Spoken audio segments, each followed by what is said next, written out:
The idea of the whole thing was called The Madman in the Cellar,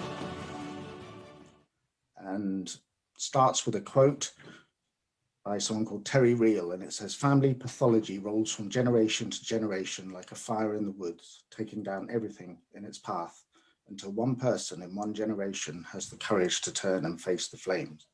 That person brings peace to his ancestors and spares the children that follow." A Saturday evening in early August 1979, we were eating our dinner in the lounge from trays on our laps, sausages and mash with peas fresh from the garden. Mum and Dad sit on the sofa. My sister and I are positioned on mismatched armchairs either side of the sofa. My left arm is in a sling, having cracked a bone on the last day of term. We were playing a ball game on the grass behind our classroom hut.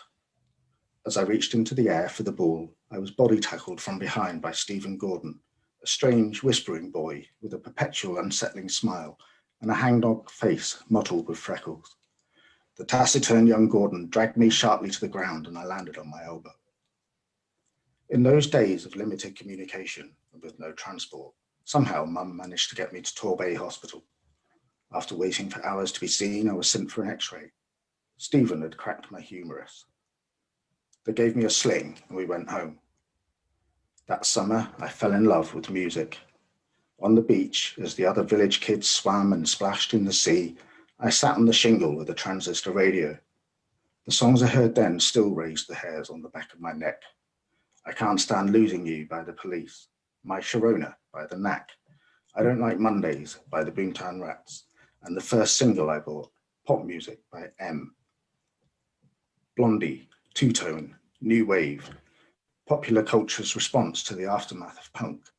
Sid Vicious, who I've not yet heard of, died in February. Later this year, The Clash will release the album London Calling, perhaps the last true punk record. I've never heard of Ian Curtis. I don't know that Factory Records in Manchester has recently released Joy Division's first album, Unknown Pleasures. I don't know The Cure. I don't know that The Fall have just released their third single and are about to record their second album. The 15-year-old Johnny Marr has yet to knock on Morrissey's door. I discover this new world in about 4 years when I venture beyond the safety of the top 40 and start listening to John Peel. This journey begins with 1983's Festive 50, topped by New Order's Blue Monday. I once took that radio apart. The housing was made of plywood. As I sat on that beach, alone but for the songs crackling and whining from my wooden treasure box, the monsters that would rip my life to irreparable shreds lay dormant in the shadowed corners of my soul. Nobody knew they were there.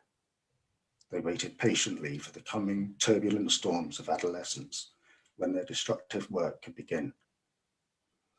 It will take me a long time, well into my early 50s, to realize I never had to do any of what followed, to understand that at any time, in any of the innumerable moments that make up the lost years of my late teens and early adulthood, I could have just stopped. To the people I called friends or relationships, I could simply have said, okay, I'm going. I could have just walked away with no guilt, no regret, and without even a backward glance, and started again from scratch. But I didn't. It never occurred to me. I was lost, gone. I didn't know I could just do that. I didn't know I had a choice, which is the same as having no choice.